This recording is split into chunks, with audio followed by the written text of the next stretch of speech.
Welcome to our first session of the year of the uh, Wednesday Wisdom series. And it feels like only yesterday when we actually had the last session last year, which I believe was also led by Bhante Sanathavihari as well.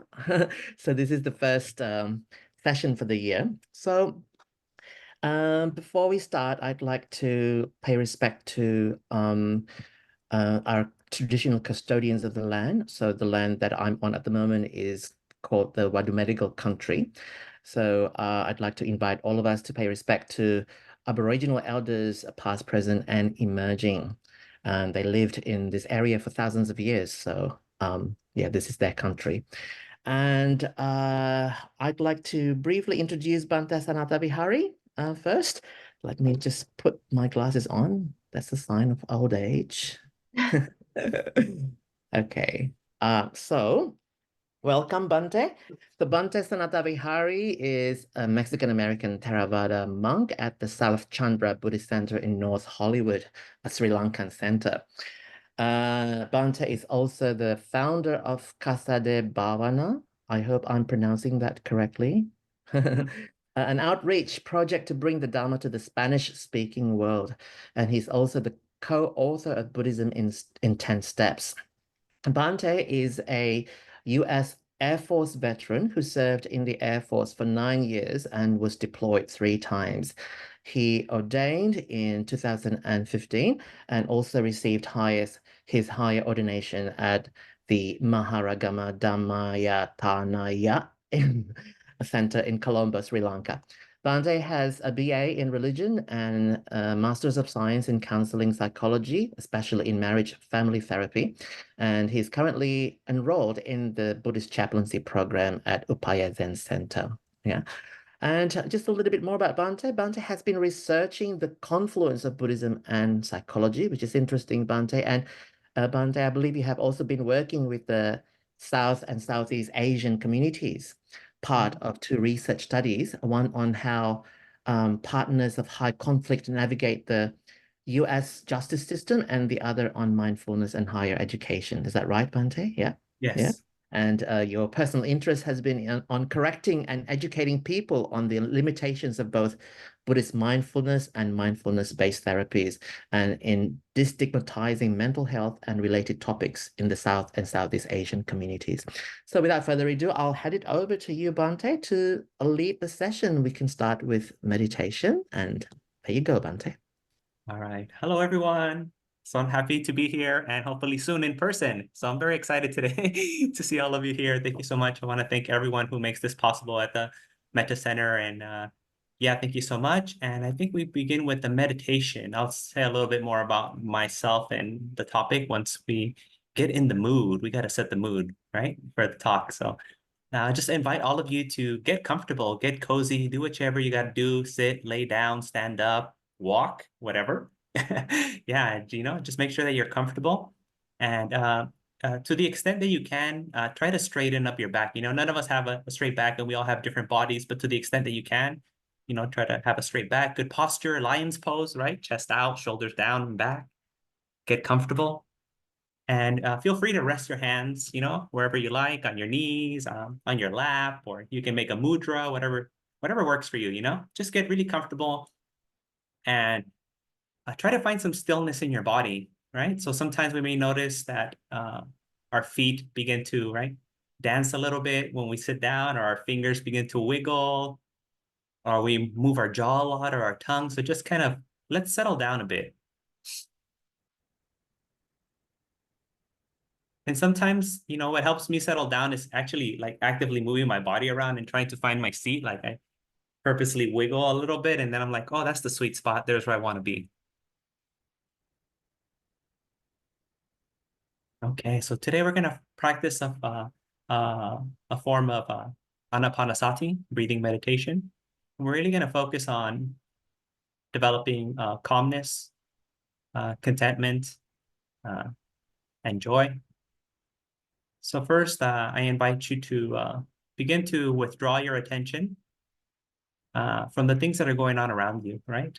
So we might find ourselves in a very quiet or noisy, very hot or cold, environment, but I invite you to slowly begin to withdraw your attention from these kind of external things that are going on around you and redirect your attention, redirect your mindfulness, redirect your mind um, to the body.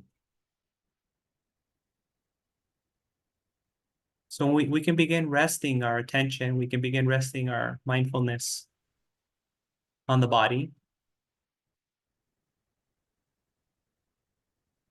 So just different things might arise to you, right? Might stand out. And you can use whatever stands out in your tactile experience to as an anchor to the present moment. So that might be your seat on the chair, on the cushion, your feet on the ground, your hands on your lap. Whatever draws your attention to the body. And in the beginning, we might notice that we do this little tug of war. Our attention drifts out into the environment and we bring it back to the body and it goes back and forth. And this is a beautiful dance, a dance in which we develop the capacity to redirect our mindfulness.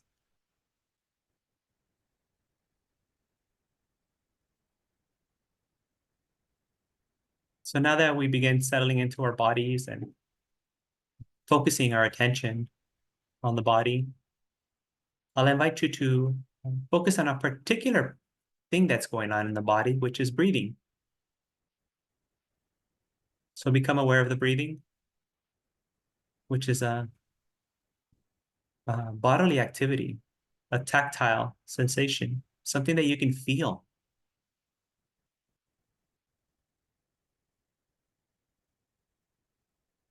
So you can feel the breathing in and feel the breathing out. Some of us might have been trained to focus on the nose tip or on the chest or abdomen, and whatever works for you, whatever brings your attention to the breath, on feeling the breath, go ahead and use that. So let's do that for about 1 minute in silence, and then I'll give some more directions.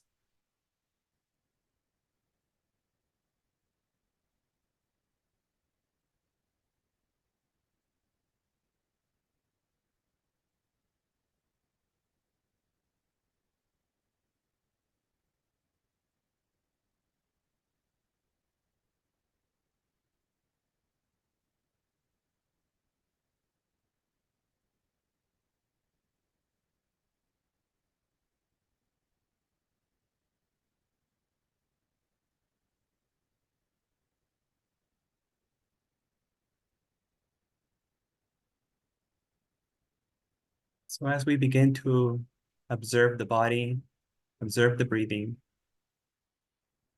we can notice the differences in the breath. For example, whether the breath is long or short, we can notice that.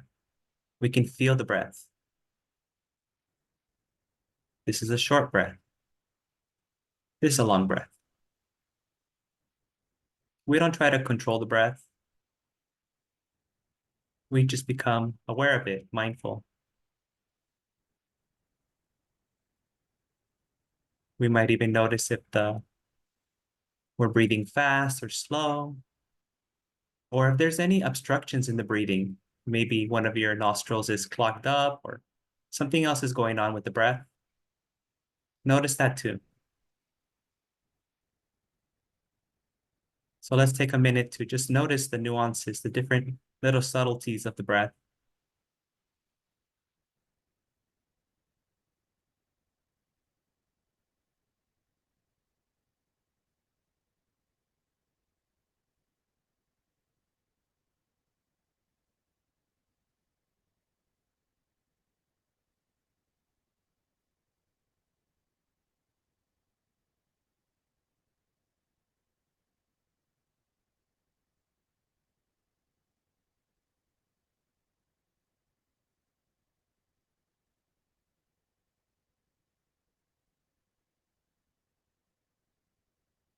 And we can continue by attempting to encompass the entire breath.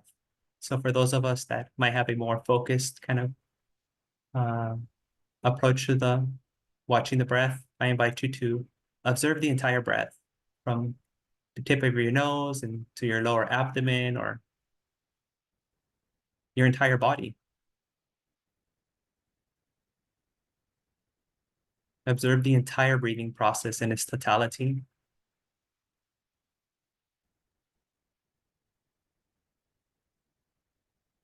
Broaden your mind, broaden your mindfulness.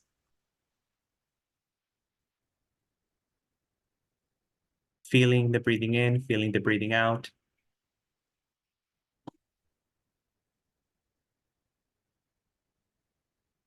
Aware of the entire breath. And as we do this, we become aware of the entire body.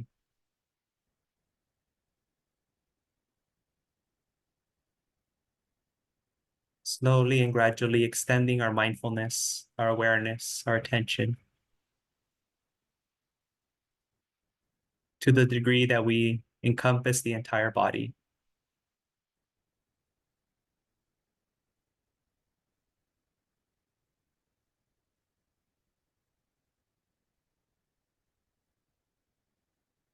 Sometimes it helps me to think of like a sphere or a bubble of mindfulness covering my entire body. Maybe you might think of like a bed sheet that's draped over the entire body that's made out of mindfulness. And if you find it difficult to cover your entire body with mindfulness at one moment, then you can kind of do a sort of like a body scan. Whatever helps you become aware of the entire body as you breathe in and out. Whatever works for you. The important thing is that we begin to become completely aware of the entire body as we breathe in, as we breathe out. We feel the body, the tactile sensations, the vast array of tactile sensations that are arising and fading away every moment.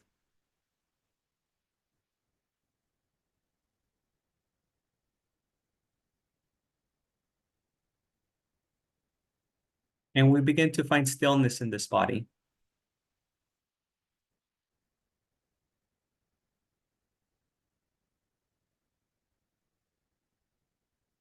We further settle the body down.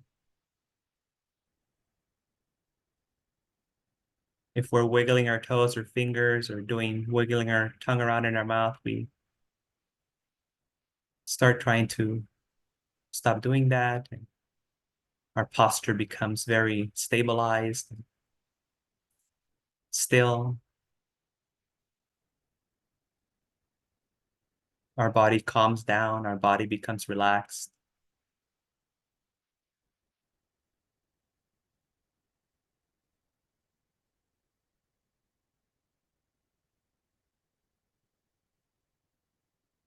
And we can begin to notice this state of equipoise, equanimity in the stillness, focusing on the entire body. We cease to react to sounds and mental images or emotions that typically distract us or take us in another direction. And we find stillness in the body. We find stillness in mind by resting the mind on the body.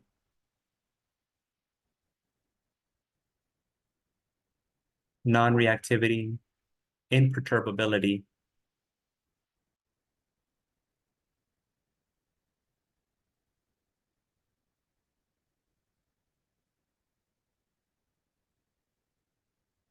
And with our mindfulness well established, deeply resting on the body, far away from distractions, we find contentment, comfort,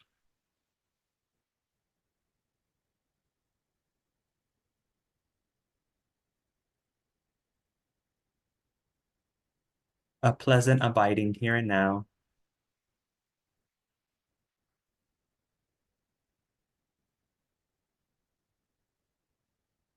Body's comfortable. Mind is calm.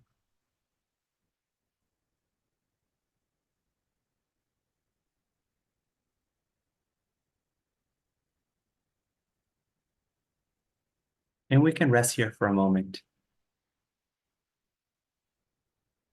Take in this pleasant, skillful, wholesome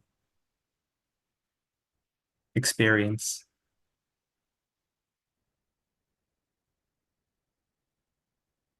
And if the mind drifts, if we come out of this, no worries. Simply go back to the breath, back to the body, finding stillness, aware of the entire body, and return to this place of imperturbability.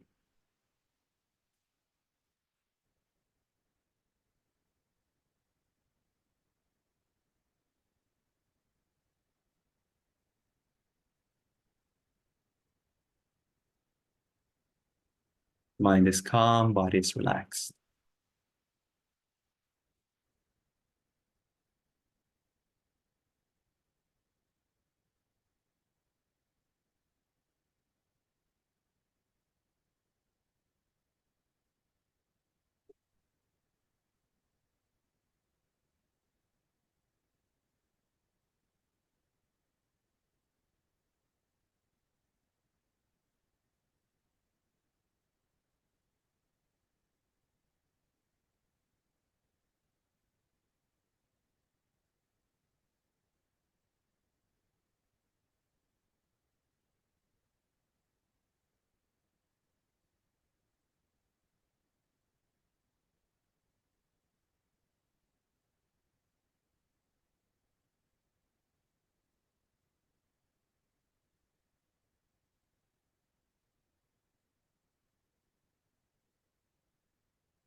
So in a few moments, we will begin to exit this state, this meditation.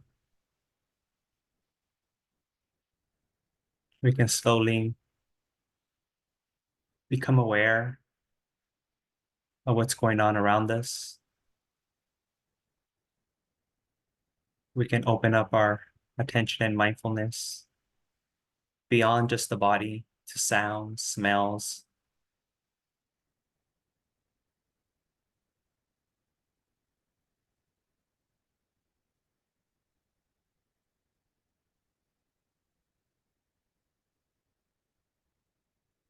Slowly and gently coming out of our meditation.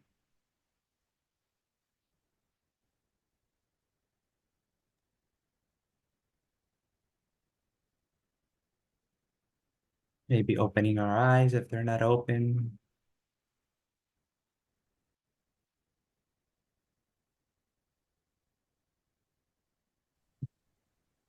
Maybe we can wiggle around a bit or stretch to help us really get in touch with what's going on.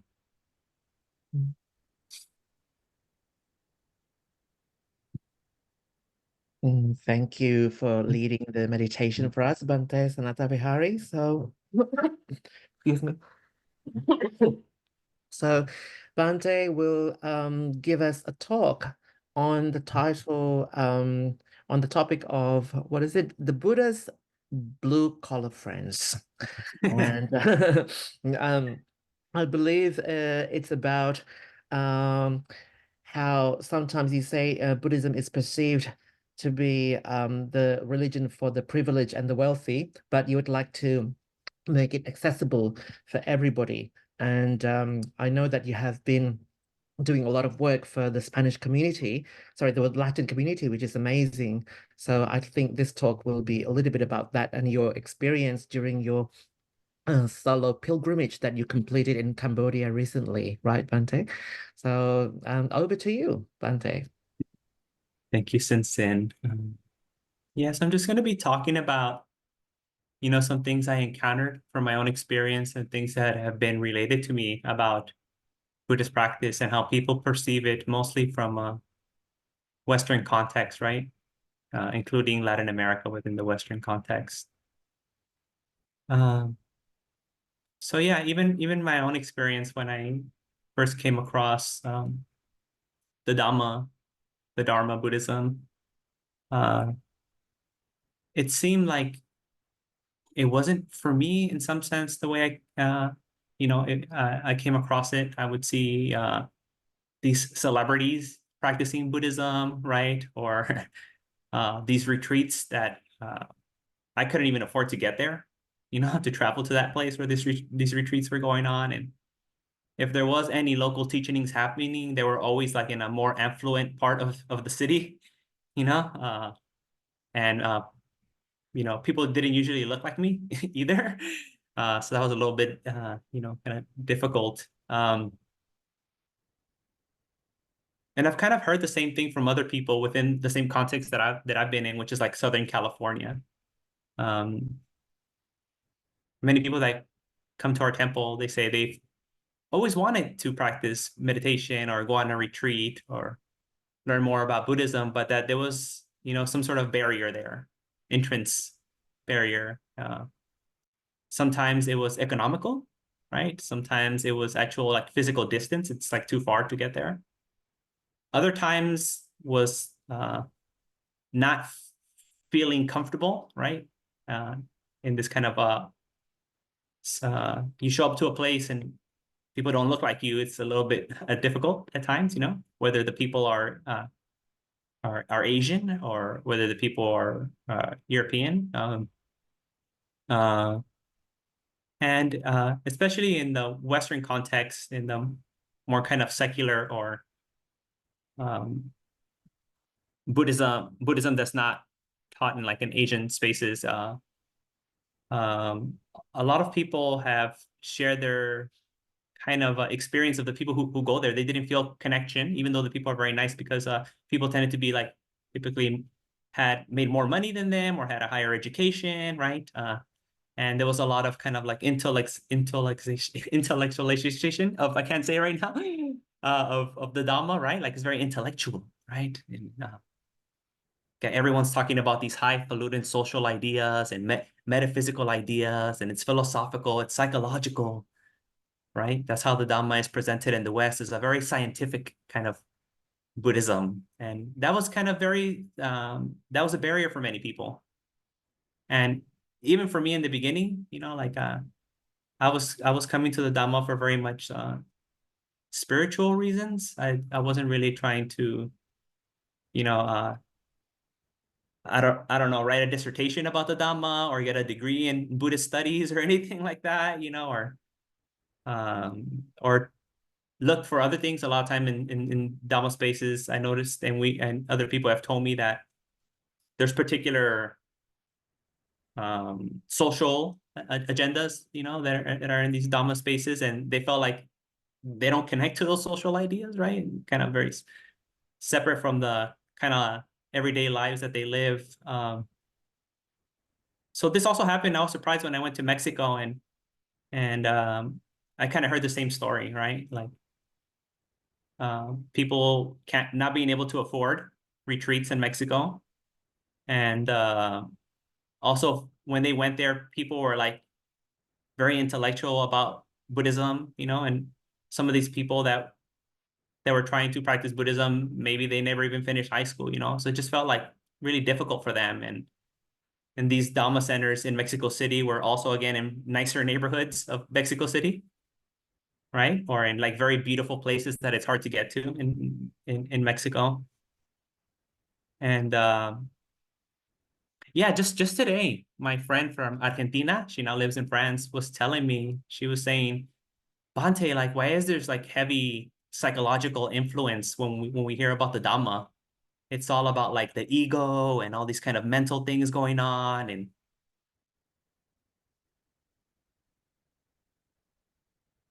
then I was just like, well, we have to take into consideration, who are the people who who are the people that are controlling the narrative in Western spaces, right?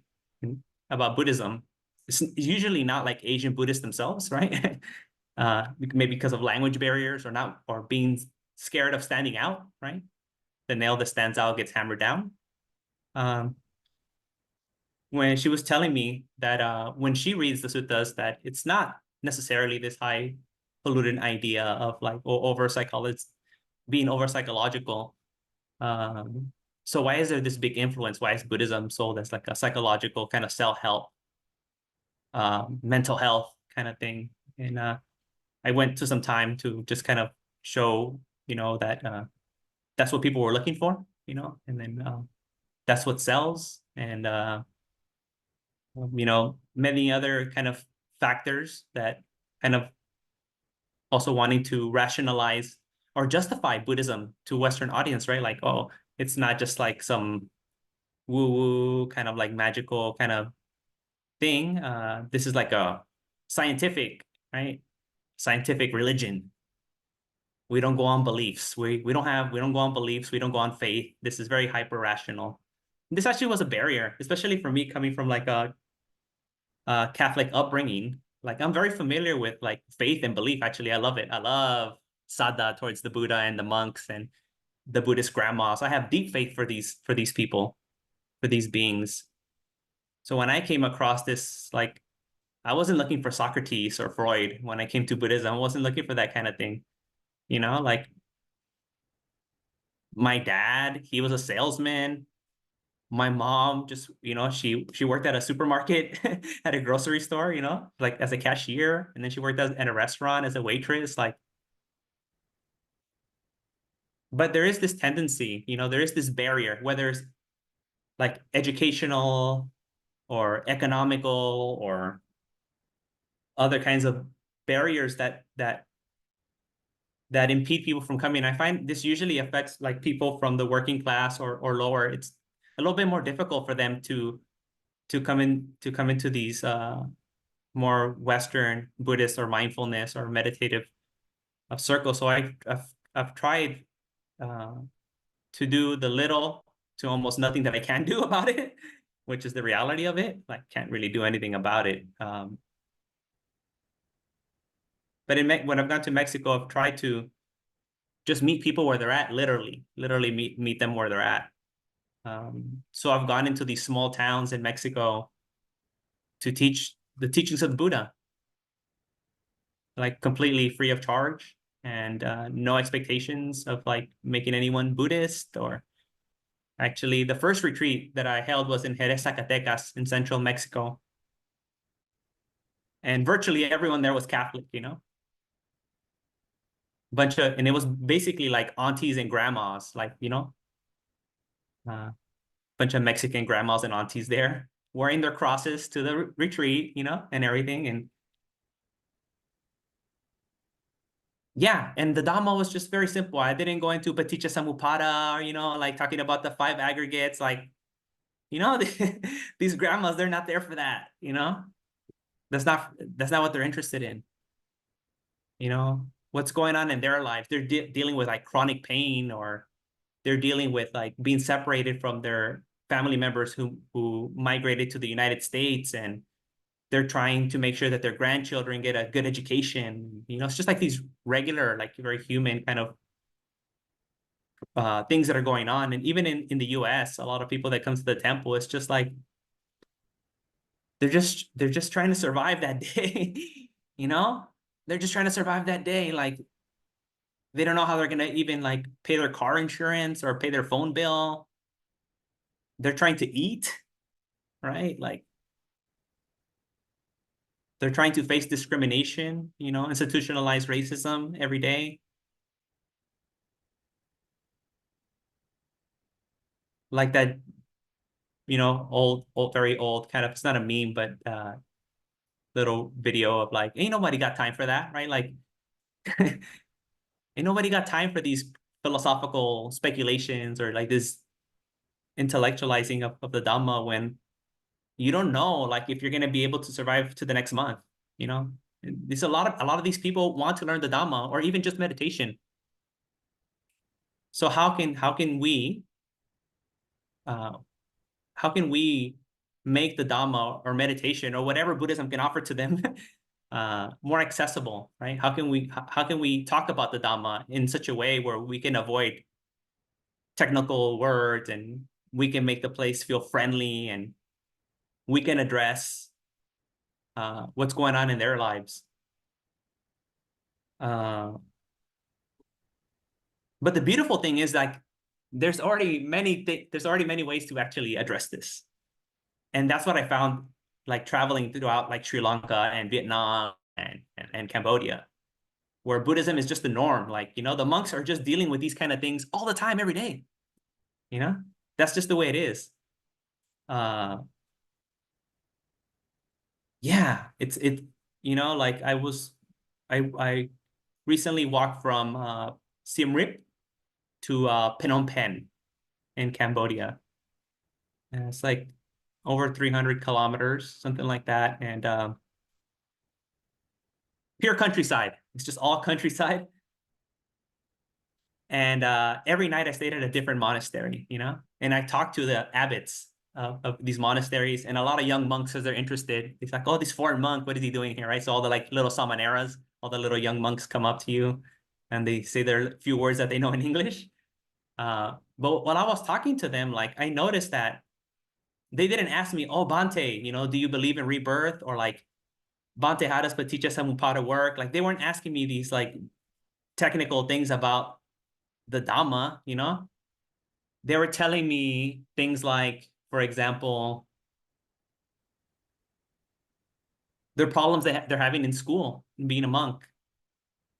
Like, they're like, basically, I became a monk as a way to get access to higher education, right? And my family didn't have enough money to support me and all my siblings. So it would be easier for them to support my other siblings if I were to leave the household and become a monk. And, as a monk, I'm kind of like, they want to be monks, but they also want to be kids too, And they're like, how can I use the teachings of the Buddha, to help me deal with, like, what's going on here? I'm a monk, but I'm also a kid, and I want to be a kid, and social and environmental things put me in this position to be a monk. And they're very clear, like, once I'm going to disrobe later, but how do I deal with this now? Just regular life problems. I found that, yeah, I never got into any debates about the Dhamma in my travels in Cambodia. It was all these kind of just everyday kind of things. And I also asked about, like, women, because, like, there's no bhikkhuni centers. What happens to young girls that need high access to higher education and all these kind of things that men get, the young boys get? There was, like, an awkward silence for a moment, every time they're like, then they tell me, oh, you know what? Like, actually, there isn't that much opportunities. Like, usually they have to go to, like, these NGO orphanages, these young girls. So they don't have the same access to the Dhamma that young boys do. And that's another thing, like, okay, how do you settle that with yourself when you're a Buddhist, right? And then you see the inequality in it right there. Like, how do you manage that? How can the teachings of the Buddha help me with this situation?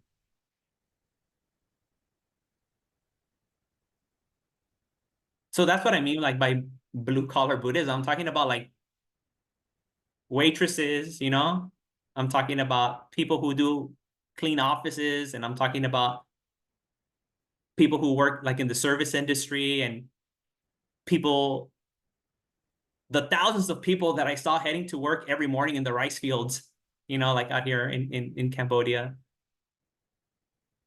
The grandmas here in Vietnam that are selling, Vietnamese coffee out here in the streets. Like,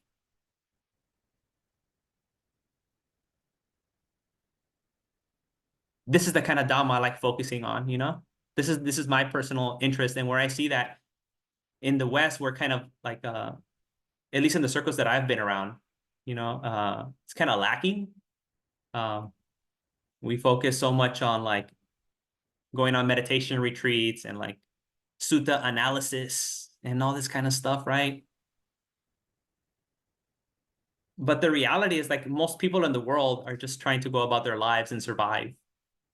And I think the Dhamma should be about that, like the reality of life, right? Birth, sickness, old age, and death, and not so much about like academics or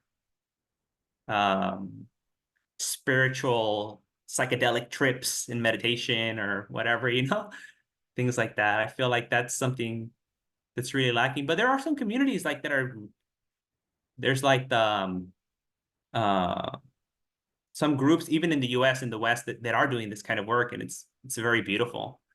I know a lot of Taiwanese nun organization that does a lot of work like this in the US. The name is escaping my mind right now. I don't know why I know it so well, but they do a lot of this kind of community work. Also, the Fo Guangsha related, also Taiwanese monastic order, both has nuns and monks are doing this kind of work in Los Angeles. I've seen them do, and a lot of Thai monks.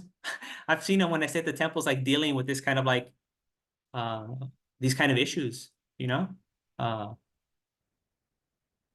But I don't really see that when I go to Western centers, you know, like that kind of stuff. It's kind of like if there's monastics there, it's very based on the monastics' own personal practice, right? Like this place is for monastics to do their own thing, and that's fine. We need those places. I like going to those places. It's very easy for me to be there. I love working on myself. But we also need places that do something different, you know. We need something different, and there are places doing something different, like the Thai and Laotian and Burmese monasteries, but there isn't really like Western sanghas doing that kind of stuff in that way. If they do, it's usually kind of, from what I've seen, it's like through nonprofits, or like we're going to go to a hospital, chaplaincy work, right? Or like it's always very professional. Like we're going to bring the Dhamma and help in this kind of professional corporate way. And it's just not like walking down the street and like uh, and meeting people. And that's what I love doing in North Hollywood, California. During the day, I just walk for no reason, nowhere to go. And I just come across people, all kinds of people. And I don't talk directly about Buddhism. I'm just like, hey, what's up? What's going on with your life? You know, and people see me, they're like, you're like some sort of priest or something, right? Like, are you Hare Krishna? What's going on? And I'm like, oh, I'm a Buddhist monk. And they're like, oh man, you know, like it's all fun. And then during that conversation, they'll share something very intimate, right? And there's opportunity for the Dhamma to share the Dhamma when we go out there and meet the people where they're at, instead of trying to recruit people or advertise or do these other kind of things that we usually do to try to get people, right? Like, let's go out there. I mean, that's what the Buddha did, right? The Buddha didn't have to have any kind of like campaign to get like recruiting campaign or anything like that, or put up advertisements for monasticism. He would just walk the streets, you know, walk the roads, and people would see him and they'd ask him questions. And the other monastics, they were just out there walking, meeting people, helping them with their everyday problems of losing their children, you know, becoming old, not being able. What did the sutta say? One of the kings says, I can't even place my foot in where I want to place it. He tells the Buddha, that's the kind of problem I'm having, right? I'm so old that I try to place my foot in one place and it goes another place. Like there's where we can share the Dhamma also.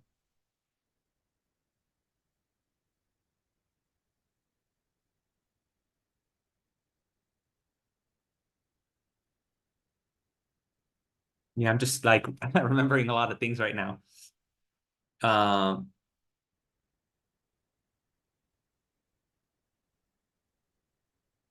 but it's difficult. I mean, to be honest, it's very difficult because the societies that most of us live in are set up in such a way, and it makes it a lot more convenient to keep on going according to the status quo, right? So that's the reality of it. Uh, the Dhamma is gonna flow, you know, the easiest way it can flow. It's also gonna be like water and flow the easiest way. And it's gonna go through these same institutions that have been used by, you know, every other religion or um, philosophy or for-profit organization, because that's the way society's set up. Everything's channeled in a certain way, so the Dhamma gets channeled that way. So, maybe we can be radical like the Buddha was and go against the stream, right? And maybe we can make some new channels, like that beautiful sutta about the ancient city, right? Finding a path that's all covered up and like being like a Buddhist Indiana Jones, going through the jungles and opening it up and leading people to this other path, that's not being used, that people are not traveling upon, but they can. But that takes courage, right? And it takes a lot of energy, and it also takes, like high tolerance to pain. High tolerance to pain. There's a lot of criticism and things don't work out the way you want. I think most of the 99% of the things that I've tried to do have never succeeded. Just doesn't work. So then, sometimes you kind of feel like, let's just keep doing things the way we're doing it.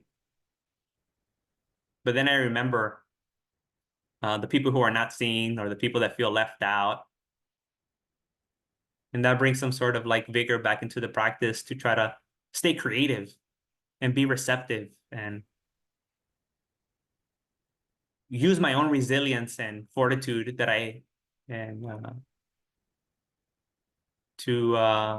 and leverage that in such a way where I can be a benefit for others.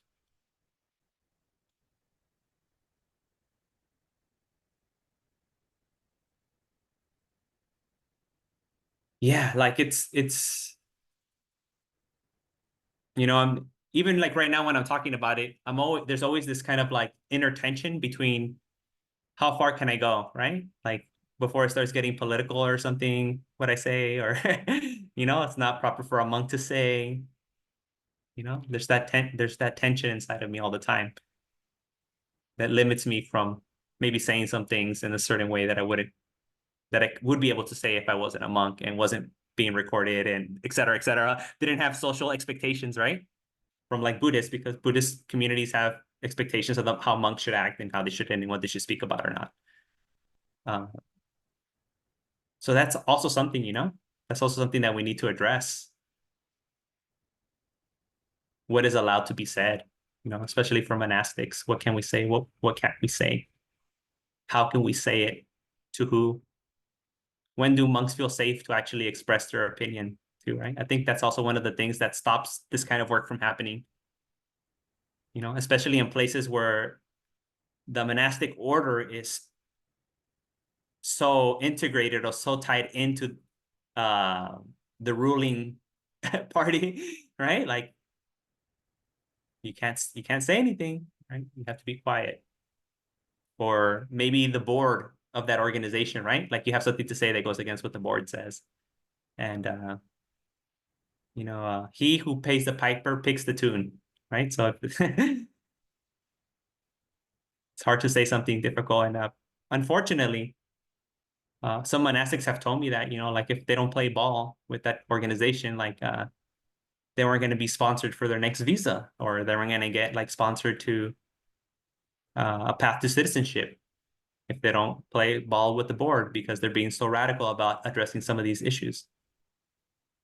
So there's that's weird. Like in the West, there's this kind of imbalance, about how lay boards in Western's monastic settings have more power than they usually do in like in a traditional Asian setting, where the monks are not reliant on like a board. There's no boards, right? Lay boards. So that's also something that has stopped some of the monastics that I know from going out. I mean, just when was it, 2 years ago, I went somewhere in the northwest of the US, and the monastics there wanted to share meditation. They went ahead like an open door policy where like once a week people can walk in from the streets and they can share meditation. And the board there said basically, no, like we want you to do blessing ceremonies because that's what brings in revenue to the temple. And you're going to do blessing ceremonies and you're going to focus on our community, our Asian community. And that's what we want you to do if you want to stay here.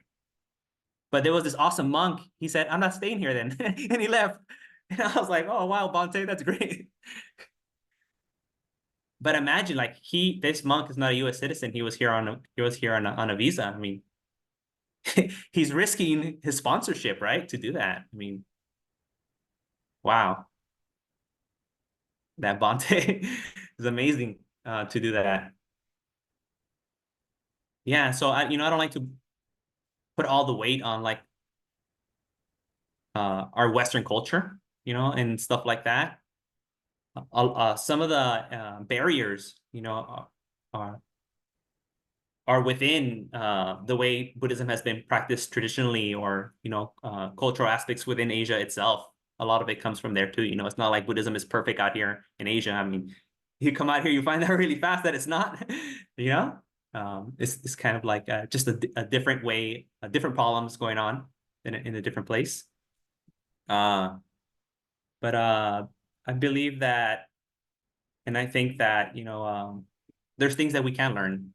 There's things that we can learn from traditional Buddhism and Asian Buddhists that we might have overlooked or outright dismissed in the West as like, oh, that's too cultural, that's too traditional, that's superstitious, and et cetera, that can help us address some of these issues uh, of lack of access or barriers to access to the Dhamma. And then I think also in Asia, there's a lot of things that Asian Buddhists, right, traditional Buddhists can learn from us in the West, right? That some things that we've been very, very successful at, especially like when it comes to like the image of Buddhism, right? Like in the West, Buddhism is seen like as this very peaceful, very kind, everything's perfect, right? Like, but a lot of young people here, like in Vietnam, or when I was in Sri Lanka and Cambodia, they don't see Buddhism like that. They're like, Buddhism is the patriarchy. Like, like that's what Buddhism is. Buddhism is like part of the problem because, Buddhism has oppressed certain groups of people, minorities, and try to erase certain people here, So they have a very different perspective than we do of what Buddhism is. And they actually see, like Western secularism as the solution. They're like, yeah, we need to get rid of Buddhism and make Asia more secular. Buddhist kids themselves, like, yeah, they're like, I don't want to do Buddhism like my parents are doing it. Like, that doesn't interest me. It's very interesting, like the wide variety of Buddhisms, or perspectives on the Dhamma. I think that's extending our view will help us being able to address and understand the people who have obstacles to what's going on, instead of staying in our upper middle way echo chamber of Buddhism. Yeah. But yeah, I guess I'll also talk about my walk a little bit more. I know I have time now. It was a nice walk. I was walking, as I said, from Siem Reap to Phnom Penh. It took about 12 days to cover over 300 kilometers, and every day we stayed at a different monastery. And I was going to do the walk by myself, but this young Cambodian monk decided to join me. And I told him, Bhante, are you sure you want to do this? He said, yeah, I really want to do it. And he's a little overweight, and he's never done anything like this. And I was like, Bhante, you can just quit anytime you want to. But he made it all the way. He made it all the way. And the second day, we walked 30 kilometers, and we also both had diarrhea that day from the day before. And man, that was an experience, like it was so hot that day, and like we just had to go poop all the time. And I thought I took enough, toilet paper, but when you have diarrhea, it runs out really fast. And you have to squat. Like that was a different experience. I never had to deal with diarrhea while squatting, going to the bathroom. That was a challenge. But the other monk was better at that, right? He's used to squatting, so it was just so difficult for him. But I just remember that day being so horrible, so painful, like so uncomfortable. But me and the other monk just kept walking. We just kept walking, It's amazing, like what you can do when you have no choice, right? Like we're in the middle of like these rice fields. Like no one's gonna come and save us. Like we gotta walk our way out of here. Like there's nothing else that we can do, you know? But that made the rest of the walk so easy, when you have that right in the beginning, then the rest of the walk is like, yeah, well, at least I don't have diarrhea anymore. Things could be worse. But another thing that I wasn't expecting was the abundance of generosity. I remember walking with like 2 bags full of water bottles, like the first day. And I learned real quick to say no to more offerings, because all these aunties and grandmas that were offering us water and food and drinks on the path they would see us carrying all of this and they just keep offering us more. So we just had to learn to say no, because if not, like, we'd end up like Santa Claus with a big bag of gifts on our backs. It's hard to walk, like 25 to 30 kilometers a day with all that extra weight. But it was a beautiful thing, right? Like, it's a beautiful thing for people to give you that much. Like, I was no longer worried. I had concerns about, like, are we gonna have enough food? Are we gonna have enough water? Are people gonna support us? And that just made the rest of the trip so much.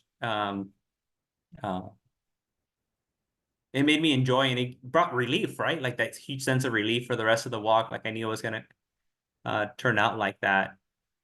And unfortunately, I had to throw away so much food because they'd fill up your bowl all the way to the top, and they'll give you more bags, and you're carrying all these bags on your shoulder, and just like, yeah. In the moment, like, sometimes you're like, man, I gotta carry all of this. But at the same time, you look at their faces and it's beautiful. Even like the old grandma who's like has a bunch of chewing tobacco and is spitting in front of you. Like, even that smile is very beautiful in that context, right? She's missing teeth and everything, smoking a cigarette while chewing tobacco. Like, what? Like, what's going on here? But such a beautiful face at that time. And people offering us rides all the time, right? Like, hey, I'll give you a ride. Why are you walking? Like, you could just take a car. And that was also very nice. And it was interesting because most of the people that were supporting us were like people that were like working in the fields, or people who had these little shops, like they sell water and soft drinks and energy drinks on the side of the road.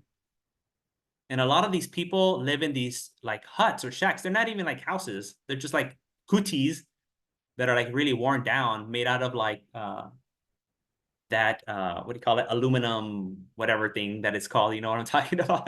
Those walls and things you put on top of things. Yeah, those kind of things. And man, that just made my walk so inspiring. I was like, these people who have very little are willing to give the little they have to support us. That's amazing. It's very humbling. And as a monk, it brings us back to what the Buddha told us, like, am I worthy? Am I living my life according to the Dhamma? Right? Am I stealing this food? Am I deceiving these people? Am I worthy of receiving these alms food and this water and this attention?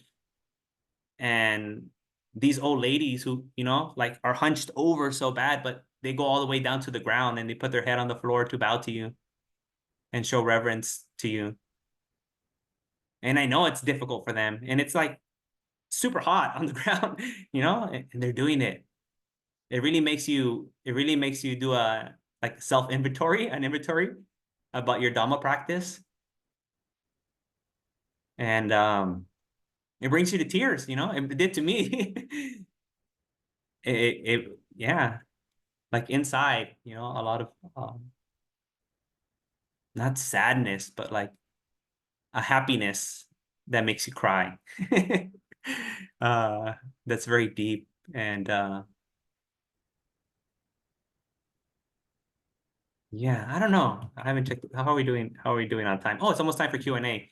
Yeah, so I know I kind of deviated and rambled and did all these other kind of things, but I just want to kind of highlight some kind of just everyday experiences that I had and that were shared with me, and things I've came across that are important to me, things that I would uh, um, like, or want other people to kind of explore and maybe facilitate and help and these kind of things. And also just share a little bit about what I've been doing recently with all of you, and how I've been trying to interact with these blue collar people, right? Working class people, actually going out there and meeting them instead of, staying in my nice room in North Hollywood, California, where people bring me Starbucks and, pizza and hamburgers. I mean, that's very convenient. I love it. It's very convenient, but I would lose touch with people if I just stayed there all the time. So I think I would just like to end with like inviting everyone to step out of their comfort zone to the extent that you can, right? Like all of our lives are different and we have different thresholds. To the extent that you can, step out of your comfort zone and be radical in your Dhamma practice, right?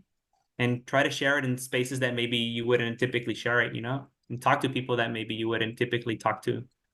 And we never know who's interested in Dhamma, whether calling it Dhamma or not calling it Dhamma, either way, there's so many people that are out there.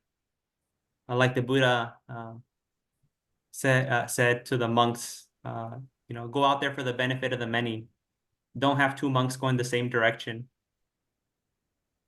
So I think it's time for us to start heading in different directions, all of us, instead of the status quo of what Western Buddhism is or meditation circles are. It's time for us to start branching out and going out there for the benefit of the many. So yes, thank you for your time, and I think we can go to the Q&A now. Thank you so much, Bhante. That was really inspiring and such an interesting but also thought-provoking talk. And thank you so much for your honesty and sharing as well. But this is the Q&A session, so I invite people who are here in person as well as those online just to pop your questions into the chat and I'll facilitate the next section. But while we're waiting, Bhante, I was reflecting on your last call to action, which is to step out of our comfort zone, be radical with our Dharma practice and share in places that we wouldn't otherwise do it. And I was reflecting on my own life because what I do is, as a lawyer, I help a lot of people who are disadvantaged. And a lot of these people, they are often in trouble with the law, or it could be that they are addicted to certain intoxicants. And I was just reflecting that in many ways, what I try to do is I try to steer them so that they do practice the 5 precepts without actually telling them it's the 5 precepts. So telling them, obviously, no killing, but also don't do harm, stop stealing, stop lying. I tell them to tell the truth. No cheating on their partners, that's a no-no. And also try to get them to stop drinking, stop taking so much different types of illicit substances. And I think that call to action is so important because you're right, not everyone will come to a temple, not everyone will come to a Dhamma center. But if we take ourselves into different spaces, we can reach a different set of audiences. And also, who knows who we can touch and really change the lives of. So thank you so much for sharing. And I really also echo that and hope other people would be able to do the same. And we just came back from Thailand on our pilgrimage. And so a lot of what you were saying, I was like, yep, I can so see that that's happening in Thailand where, as you say, the lifestyle is so different. And it's not an intellectualization of Buddhism. It is really them living this life. And so much of the emphasis is on dana, generosity, on sila, the practice of morality and right conduct. And so, yeah, I thank you so much for sharing. So I'm just going to go now to the chat. So we've got some people who have popped some comments and questions into the chat. Someone has said that, I think this is in response to, Bhante, what you were saying earlier about how very often in the West, one of the barriers for Buddhism is that events take place, Buddhist events or temples take place in affluent parts of the city, or retreats or events are paid. So someone says that Metta centers doing something in this area rather than keeping it in monasteries. Metta centers bring Buddhism to the people right in their homes. Great work. And someone says, and Metta centers doing this accessibly. Yeah, absolutely. And to add to that, actually, Bhante, where we are located is in the southwest. So we are certainly not in the affluent part of the city. And also this is where there is, what should we call it, Wild Wild West? And so it's the working class suburbs. So we do that. Also, what you were saying earlier, we really want to bring Buddhism to those who really need it. We had someone come to our meditation session just on Monday, and she shared about how this was the first time in her entire life where she actually felt stillness, and it was just so different to her usual very busy life. And so we've got someone else who has asked this question, Bhante. I would like to ask Bhante about how he views life in glamorous cities like Los Angeles and how he finally managed to leave all those lay life. Or how was your journey to monastic life from the glamorous city of LA, Bhante? When there's something really interesting that happens when you get what you actually wanted, you realize that it's not, it was all you thought it was going to be, right? So you can be a victim of your own success.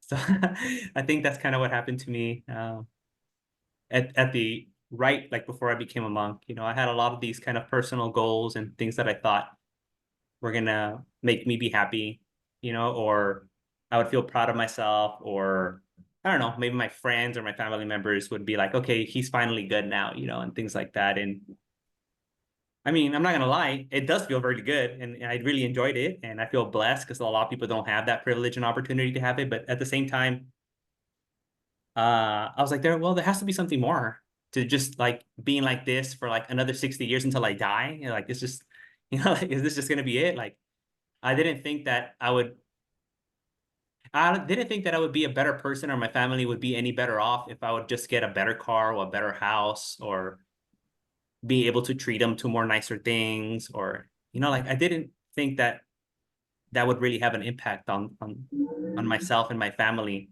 long-term benefit.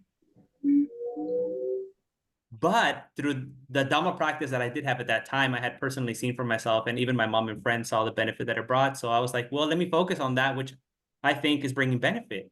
You know, I'm going to focus on that and do that. I know how these other things are already, you know, and I'm not going to poo-poo on them. Like it's great to have a brand new sports car, right, with 2 doors and cruising down Malibu in the evening and then going to eat fish tacos. Like that's amazing. I love that experience. It's a really good experience, right? Going to Las Vegas and going to one of these like crazy pool parties and spending about $8,000 with your friends on bottle service. Like that's an amazing experience. That's a peak experience. It feels really good to do that, right? Going to watch, you know, Real Madrid play football in Madrid. That's a crazy experience. I love that experience. It was so good for me.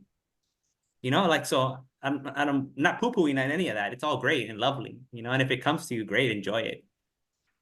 But I felt like having more of that, you know, wasn't going to accomplish for me what I wanted to accomplish, and for my family and for my friends and for the world. So that was a big part, you know, of me being able to let that go. Once you have it, like there's a sort of like realization of what it really is. There's no more like this kind of romanticization. You know, when you don't have it, you don't really know what it is. So you always kind of romanticize about it. But once you actually have it, you're like, oh, all right, maybe I don't need it, you know? And you can do that without like criticizing it or poo-pooing on it or anything like that. So I think that was a big part. Being a victim of my own success was helping me move out of that. Because, you know, my mom really tried to make me into a child actor, and I was like, I was doing a lot of stuff in movies and commercials, especially because I was bilingual. And that time, like in the late 80s, early 90s, it was like a big time to like have, you know, bilingual, especially in Southern California, Spanish speaking media was like a big thing.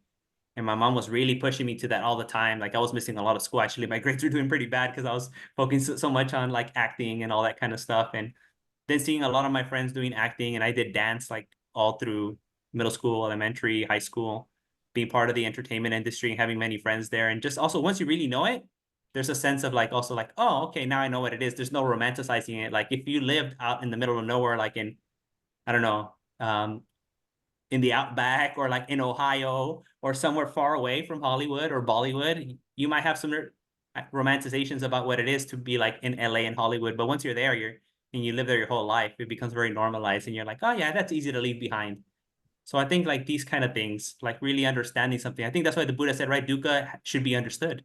Like once you really understand something, you're able to transcend it, but not until you really take a deep look at it and understand it, are you able to transcend it and move beyond it. Bhante, they talk about disillusionment. Do you think that maybe there was a bit of that in terms of being disillusioned with the lay life? Yeah, definitely.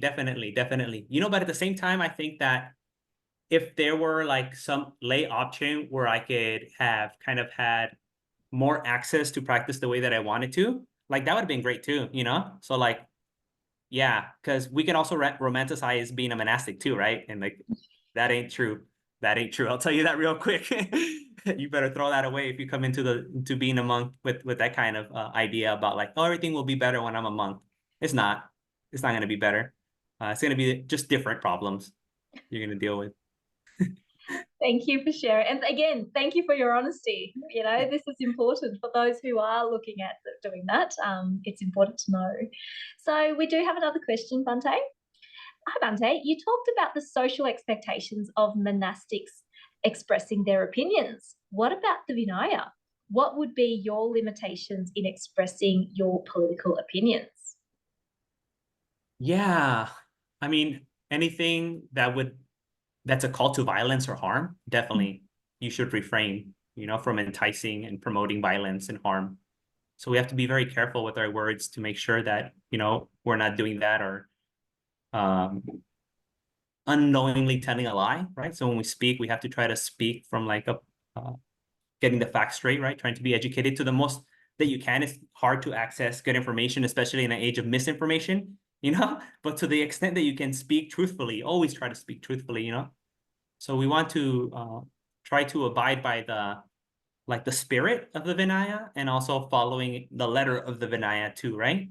And honestly, like different Buddhist countries, even within the same country, different monastic lineages have different interpretations of the Vinaya, So it's not like the Vinaya is like this thing that all Theravada monks agree upon. Like people hold it very differently, And even like, should we take the Vibhanga's analysis of each rule in the Vinaya as authoritative or see it as one interpretation that the tradition has come up with, Because there's one thing is reading the rule, right?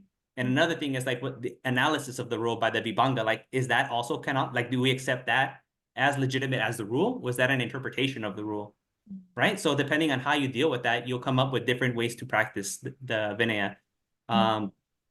But yeah, definitely always coming from like a place of non-harm. That's like, I think the most important thing, coming from a place of non-harm and telling the truth. Yeah, absolutely. Thank you.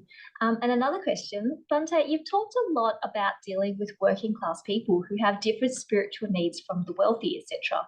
How do you share the teaching of Buddha in a way that makes sense for them? Do you focus on the importance of sila, ethical conduct? Sometimes I know in Indonesia, there's a lot of superstition and people may do the right thing, but only because of their belief in that superstition. How do you approach the Buddha's teaching in this context?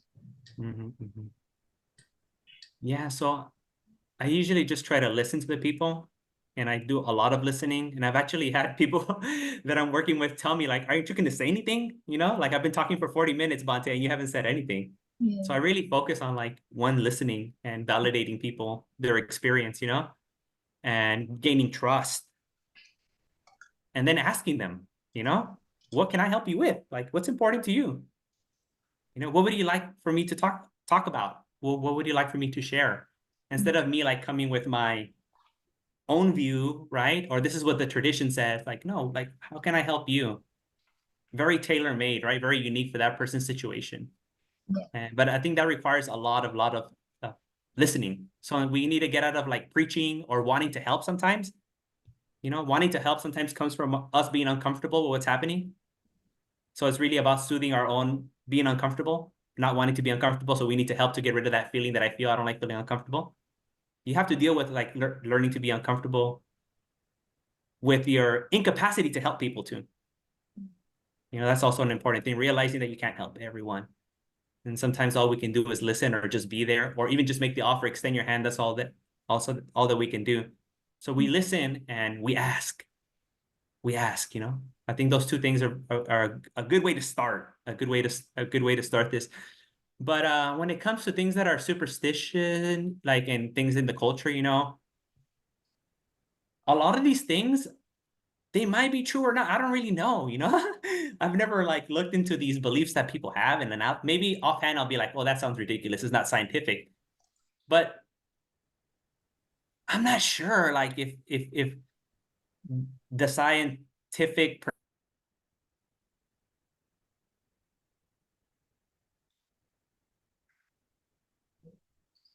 Okay. We're just on a break at the moment, so we'll be back shortly when Bhante reconnects with us. Oh, hello, Bhante, you're back. Yeah. So you're just saying you're not sure, and then you froze. Yeah, I'm not sure that viewing the problem or whatever the person's saying, like, through my perspective or through like whatever a non-superstitious perspective is, like rational or scientific perspective is the tool that we should be applying all the time. But it's like, what is going on with this person? What are they trying to communicate, right? And try to help them with that. Whether it sounds completely ridiculous, like, I don't know, I went into the forest and then like this being appeared to me that everyone in the village agrees that appears to me. And now I think that X is going to happen to me. So what are you trying to say? Oh, I'm just scared. Okay, you're scared. Let's work with the fear. I don't have to challenge the thoughts about this being and anything. Let's just work with your fear. How can we work with fear? How can we work with uncertainty, right? So that's the way I like to approach things. Is this the right way? I'm not sure, but that's the way I like to approach it, right? Like, this is what's going on. This is what's bothering you. Let's deal with that. I'm not here to like do all that other stuff, right? Like tell you what to believe, what's real, what's not real. Like, that's not what I'm here to do. You're asking for help. What I heard is that you need help, so I'm going to try to help in the way that you want me to help. And that's how I try to work those situations. Yeah, great answer. Thank you, Bhante. You know what it reminds me of? The sermon, the fire sermon, and how the Buddha used the beliefs of the fire worshippers as a way to teach about everything is burning. So that's what it reminded me of when you were talking just now, meeting people at where they're at, listening to them, understanding them, and using that as your way of tailoring the teachings to meet their particular situation. It requires a lot of skillfulness. So well done, Bhante. There's a lot of frustration that happens in this process that I'm leaving out. Well, that's the equanimity you were talking about, right? Like, you can't always change people or assist them, but we do what we can. So that's great. Okay, and speaking of that kind of inspiration, we have someone who has this comment for you, Bhante. Thank you very much, Bhante, for sharing your stories. Just wanted to acknowledge how your talk, and thank you for sharing this topic, as it really resonates with me, particularly of blue collar and those who work the land, and connecting to their situations that they are facing day to day. As I reflect on members of my family, including my mother, who had worked at a farm as well as I when I was growing up, and the fact the lack of or access to, including time and resources, that lack of access to the Dhamma. So thank you for reminding me of this. Indeed, what a beautiful teaching for today. Someone else has said, thank you, Bhante and Metta Centre, so insightful. Great. So Bhante, it was a really excellent session. I'm just going to open the floor to anyone else who does have a question, just also checking in with our friends here in person as well. And I would love to continue that conversation with you, Bhante, in terms of what ways we can just step out of our comfort zone and be radical in our Dhamma practice, particularly here in Australia in the West, because I find that we are very lucky in the West. It's kind of like living in the Deva realm, where whatever we want, anything we want to eat, anything we want to do, it's just, we can get that. But then at the same time, there is so much depth and so much that the Dhamma can offer to our life here. And it would be wonderful to talk about various ways that we can do that. And so, and those who are watching this online later on, you can also pop your comments into the chat. We do read your comments if you have any ideas as well. So Bhante, for example, some of the things that we're trying now is retreats in Australia is also very expensive, not just over in the other countries that you've been to. And so what we have been doing at Metta Centre is running free residential retreats. So we've been running free urban retreats, which is not staying over for a period of time, but now we're actually starting to do residential retreats. And how we do that is on a sponsorship basis. So hopefully people can sponsor a meditator, kind of like World Vision sponsor a hungry child. We've got like Metta Vision, which is sponsor a hungry meditator.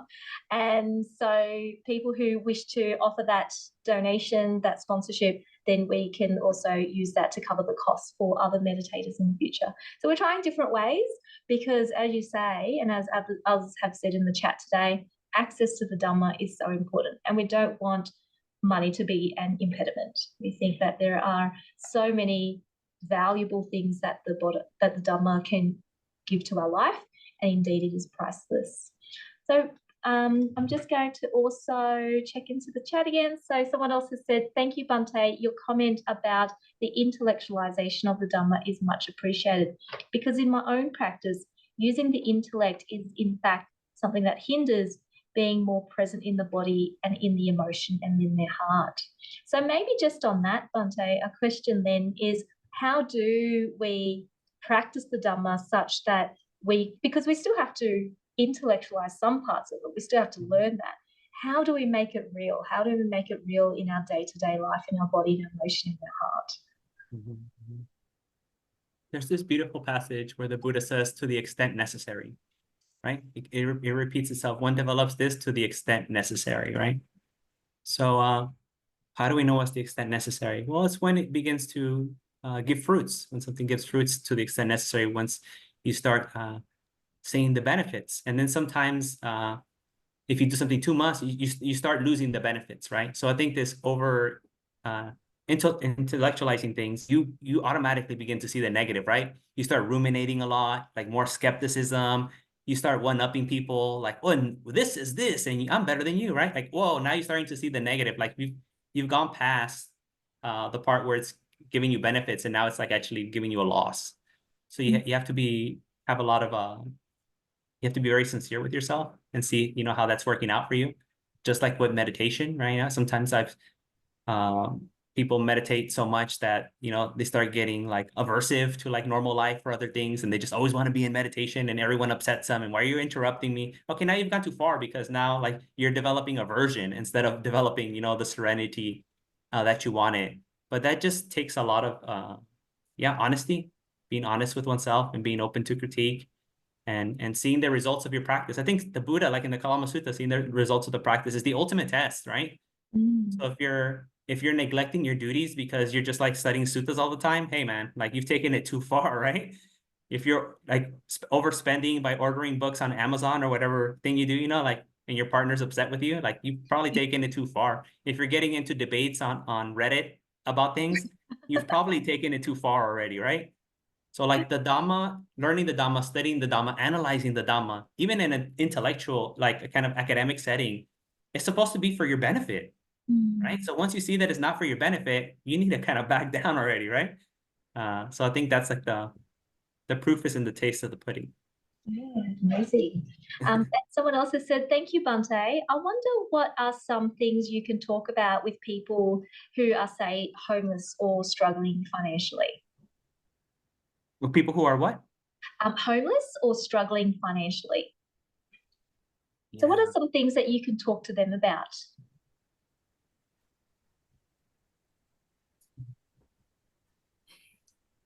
Yeah, like I'm gonna share something about myself. So when I was a little boy, my mom and I, we didn't have stable housing or like even food, and we had to go to shelters to get food and to get clothing.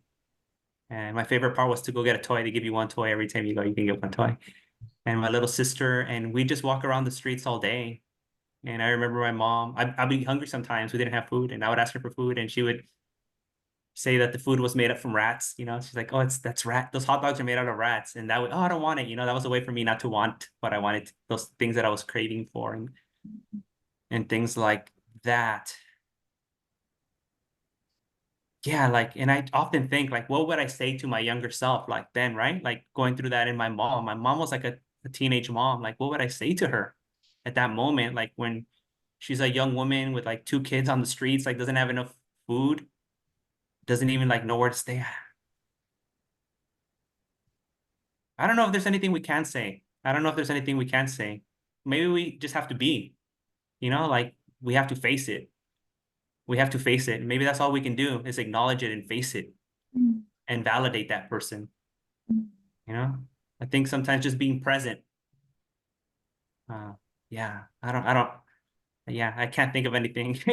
But I would say I would just be I'll try to be there for them. Yeah, I think that's spot on, Bhante, because some things it is beyond words. I was reading something about Ajahn Brahm, where he was in India. And as you know, in India, a lot of times people come and they beg for things. And as a monk, he had nothing that he could give to this person. And what he did was he gave this person a big hug. So where other people saw this beggar as someone who's smelly and as a nuisance who just would not go away, he just gave this person a really big hug, and this person was just so shocked and had this big smile on his face because it was like something that hadn't happened before.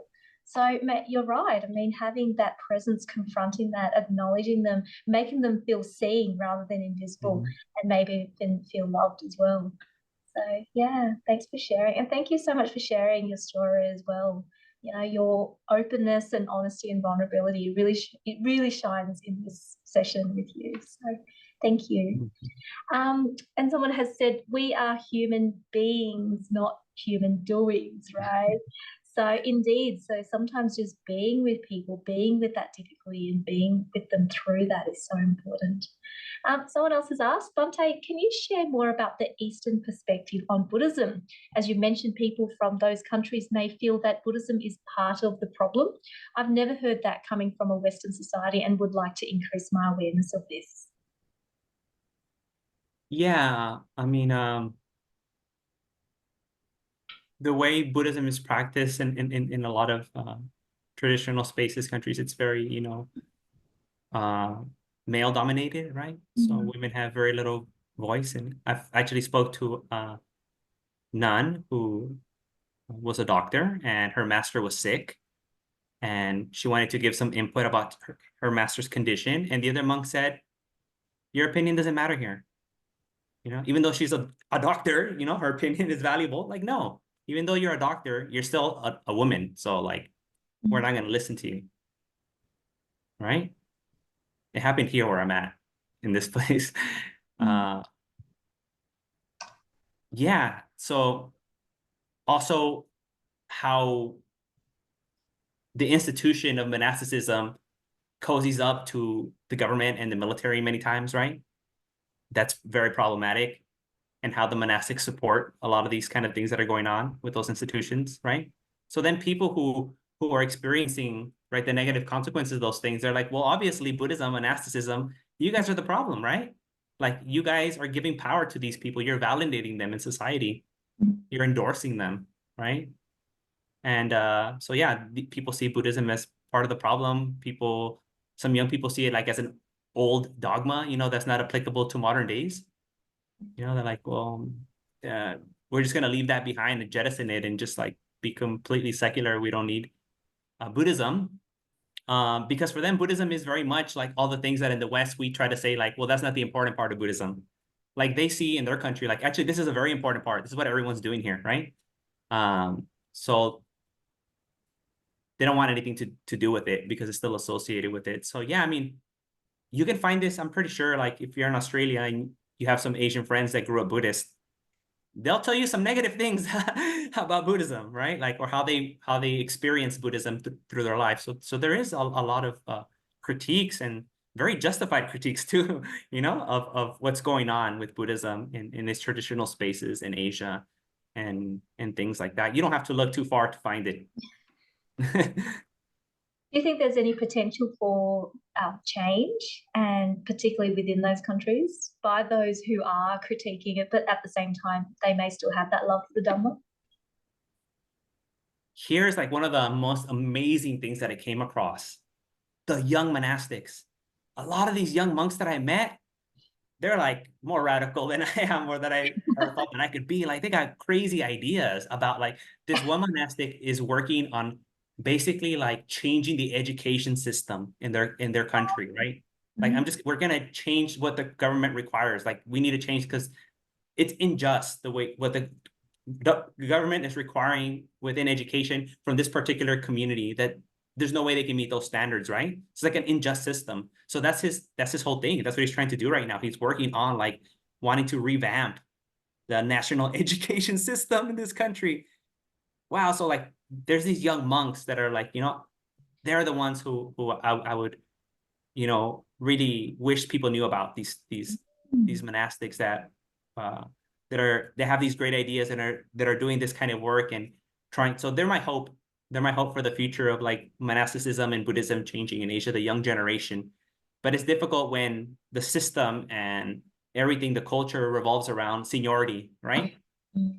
So it's going to be some time before these changes happen. We need to have patience. These monks need to get to a position in where they can have some influence and be able to start making these changes. Amazing. Yeah. I know that we've had experiences in terms of the patriarchy. So I was speaking to one woman and she disrobed as a nun or as a mechi actually, because she ended up just being in the kitchen for years and didn't have time to practice because she's a woman. And so she said to me it was actually easier to practice in her country as a lay woman instead, because at least then she can come to the monastery and actually practice. And I felt really sad to hear that, that she didn't have that opportunity to practice when her heart was so set on doing so. But I really hope that there may be these changes that will come through, and it may be even those who are in positions of power, if they're willing to make those changes. And I certainly have come across people like that, where they themselves become the leaders of that change and support others to do that. That would be amazing. Yeah. So I'm hopeful for the future, and with people like yourself, Bhante, sharing this information with all of us, especially those of us in the West who aren't aware of it, then hopefully we can give some support to those who want to do the right thing and make that change. Thank you. Thank you so much for your time, Bhante, and your sharing and your honesty today. I'm going to hand over now to Sinsin, who's going to help us close the session. Yeah, thank you, Tina, and thank you so much, Bhante Sanathavihari, for sharing your experience, and it has given us a lot of inspiration for me in particular as well about how we could relate to people who don't necessarily have access to Buddhist teaching. And a lot of what you said reminded me of what the Buddha did, how the Buddha dealt with people. He met all sorts of people ranging from rubbish collectors, tradesmen, blacksmiths, all the way to kings, and he treated them all equally, but very skillfully, using the means that was appropriate for them in that particular context. So thank you for sharing that again one more time. So that's all from me, and thank you so much once again, Bhante. If you would, I'd like to invite you to close the session, perhaps by doing a brief dedication of merit or closing prayers or anything that you believe is appropriate. Yeah, thank you. Yeah, so I would like to do the dedication of merit to ourselves. We usually share with others, but there's a way to share with ourselves, and it goes out by the power of these meritorious actions. May you be free from unskillful friends, company, and may you always have good companions until you attain Nibbana. Imina punya kamena mame bala samagamo satam samagamo hotu yave nibbana patiya. Sadhu, sadhu, sadhu. Mhm.